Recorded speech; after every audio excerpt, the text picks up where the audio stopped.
Good afternoon. This is Akashvani and I am Abhishek Mukhopadhyay with the Midday News.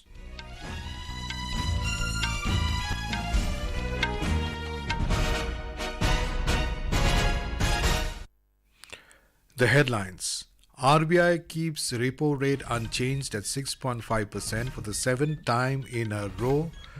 Real GDP growth for current financial year projected at 7%. Election Commission holds meeting with grassroot-level officials to boost voter turnout in 9 states. Directs to prepare booth-wise action plan. Senior BJP leader and Prime Minister Narendra Modi addresses election rally at Churu in Rajasthan. Congress releases its poll manifesto. Promises to lift 23 crore people out of poverty in the next 3 years to create more employment in the country. And in IPL Cricket, Sunrisers Hyderabad to take on Chennai Super Kings in Hyderabad this evening.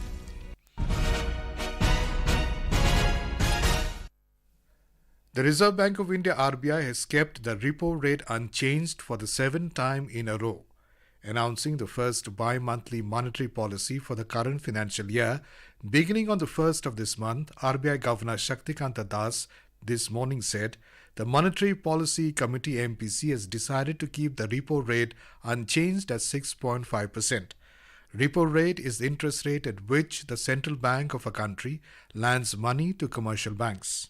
The Reserve Bank MPC decided by a majority of 5-1 to keep the policy repo rate unchanged at 6.5%. Consequently, the standing deposit facility, that is the SDF rate, remains at 6.25%. The marginal standing facility rate and bank rate remains at 6.75%. Mr. Das said the MPC also decided to remain focused on withdrawal of accommodation to ensure that inflation progressively aligns to the target while supporting growth.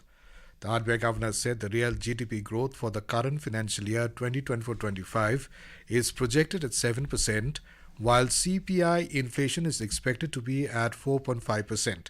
He said India's foreign exchange reserves reached an all-time high of $645.6 billion as of the 29th of last month. He added that the Indian rupee was the most stable among major currencies through the past 3 years, and this reflects sound economic fundamentals of the Indian economy.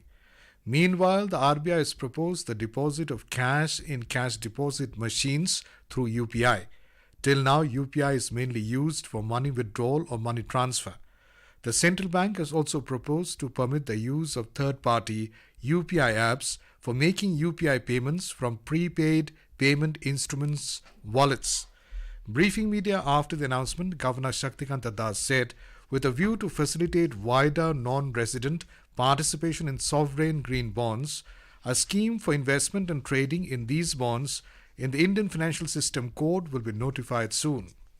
Of sovereign green bonds in the International Financial Services Center (IFSC), with a view to facilitating wider non-resident participation in sovereign green bonds. A scheme for investment and trading in these bonds in the IFSC will be notified very shortly. It is now proposed to launch a mobile app for accessing the Retail Direct portal. This will be of great convenience to retail investors and deepen the GSEC market further.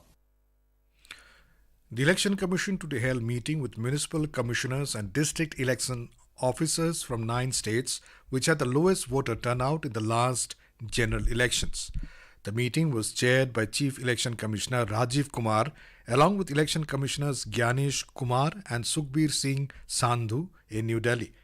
Chief Election Commissioner Rajiv Kumar has directed municipal commissioners and district election officers from select districts to prepare a booth-wise action plan for enhanced voter participation and behavior change. He also asked them to prepare different strategies for urban and rural areas and plan interventions accordingly for different targeted audiences. The conference on low voter turnout was held to increase voter turnout in 2024 Lok Sabha elections. The Chief Election Commissioner, 215 rural and 51 urban parliamentary constituencies with low voter turnout have been identified to reach out to voters in a targeted manner.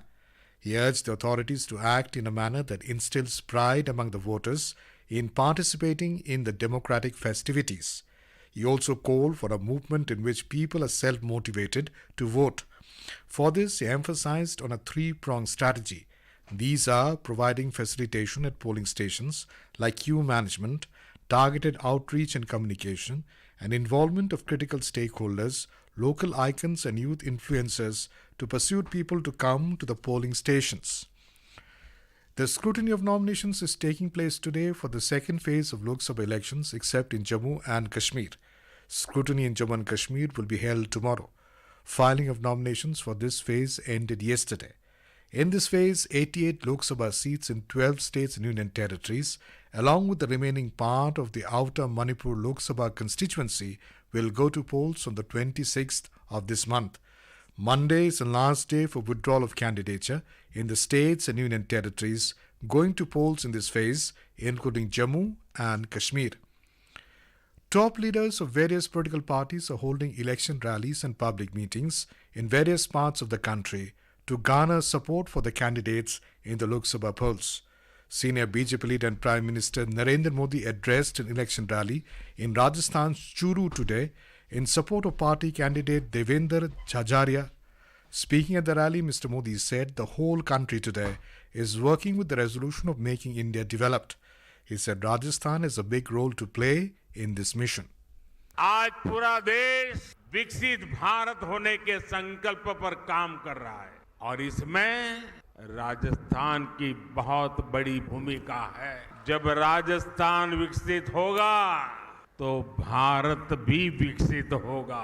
बीते 10 साल में मोदी ने देश में जो काम किए हैं, उन्होंने विकसित भारत की नींव तैयार कर दी है। The Congress today released party's manifesto for Lok Sabha elections. Party President Mallikarjun Kharge and senior party leaders Sonia Gandhi and Rahul Gandhi released the poll manifesto in New Delhi today.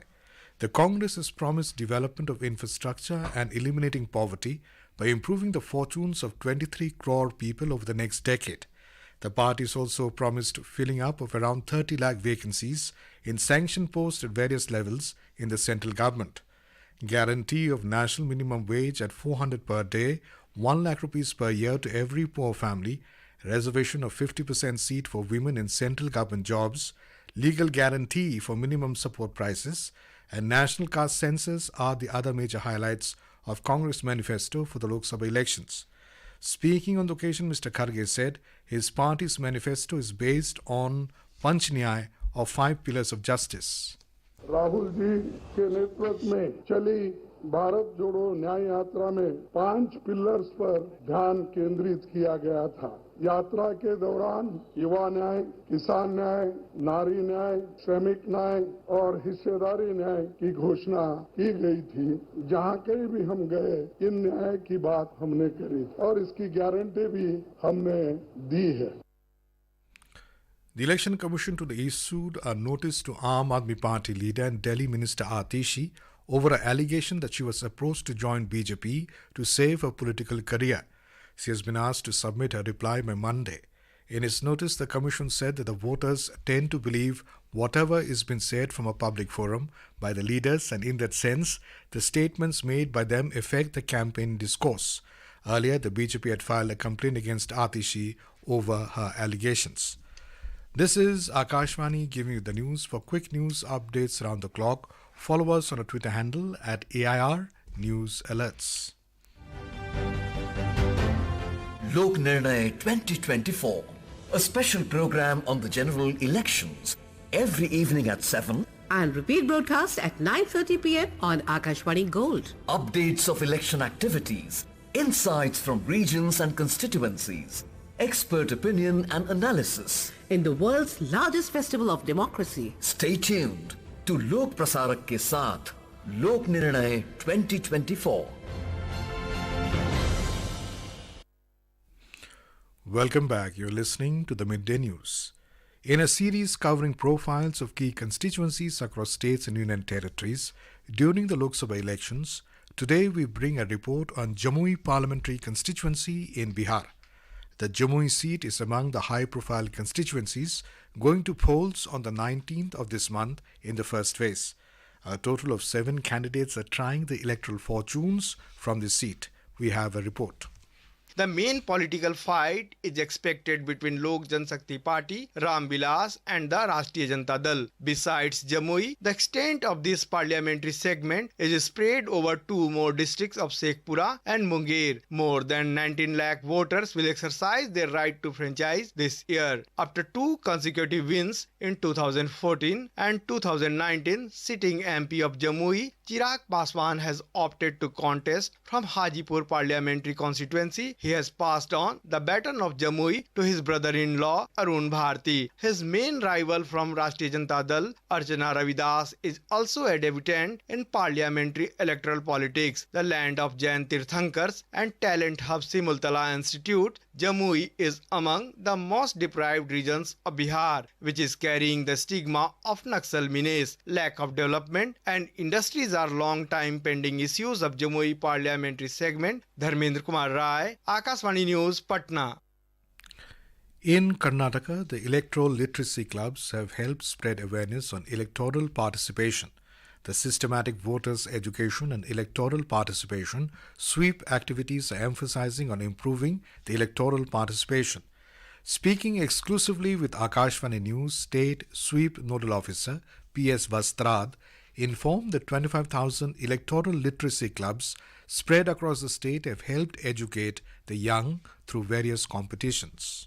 Amongst the sweep, if you see, we have 25,000 electoral literacy clubs in all our high schools, junior colleges, degree colleges and up to the university. And this has been in force since 2019. So the young future voters, young voters, new voters, they are all part of this and they have been continuously exposed for the whole academic year about electoral literacy. And to strengthen that, we have had competitions for them throughout the year, essay writing, painting, then quiz competitions. So the children are knowing very well about all the electoral information.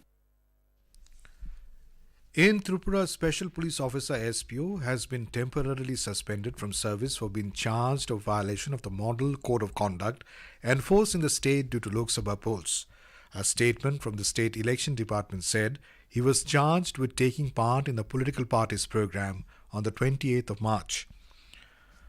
The Supreme Court today stayed the Allahabad High Court's decision that declared Uttar Pradesh Board of Madrasa Education Act 2004 unconstitutional and violative of secularism. A three-judge bench headed by Chief Justice D.Y. Chandrachud issued notice to Centre and the Uttar Pradesh government on the plea challenging the High Court order. In Taiwan, the death toll has risen to 10, while more than 1,000 people have been injured in a powerful earthquake that hit the country earlier this week. The tremor severely affected the Hualien region with mountainous terrain and capital Taipei. This was the strongest earthquake which has affected Taiwan in 25 years. According to reports, 18 people are still missing, including 4 Indian, Canadian and Australian. The India Meteorological Department IMD has predicted heat wave conditions across parts of East and Peninsular India for the next 2 days. Heat wave conditions are likely to persist over north interior Karnataka, Odisha, Gangetic West Bengal, Jharkhand, Telangana, coastal Andhra Pradesh, Yanam and Rayalaseema till tomorrow. Enhanced rainfall and thunderstorms will continue to lash parts of northeast India till Sunday. The IMD also said isolated heavy rainfall and snowfall are expected to occur over Arunachal Pradesh till Sunday, with the possibility of very heavy rainfalls tomorrow. In IPL Cricket, Sunrisers Hyderabad will face Chennai Super Kings in Hyderabad today. The match will start at 7:30 p.m. Yesterday, Punjab Kings defeated Gujarat Titans by 3 wickets in Ahmedabad. And now, before we end the bulletin, the headlines once again. RBI keeps repo rate unchanged at 6.5% for the 7th time in a row. Real GDP growth for current financial year projected at 7%. Election Commission holds meeting with grassroot-level officials to boost voter turnout, directs to prepare booth-wise action plan. Senior BJP leader and Prime Minister Narendra Modi addresses election rally at Churu in Rajasthan. Congress releases its poll manifesto, promises to lift 23 crore people out of poverty in the next 3 years to create more employment in the country. And in IPL Cricket, Sunrisers Hyderabad to take on Chennai Super Kings in Hyderabad this evening. And with that, we end the Midday News.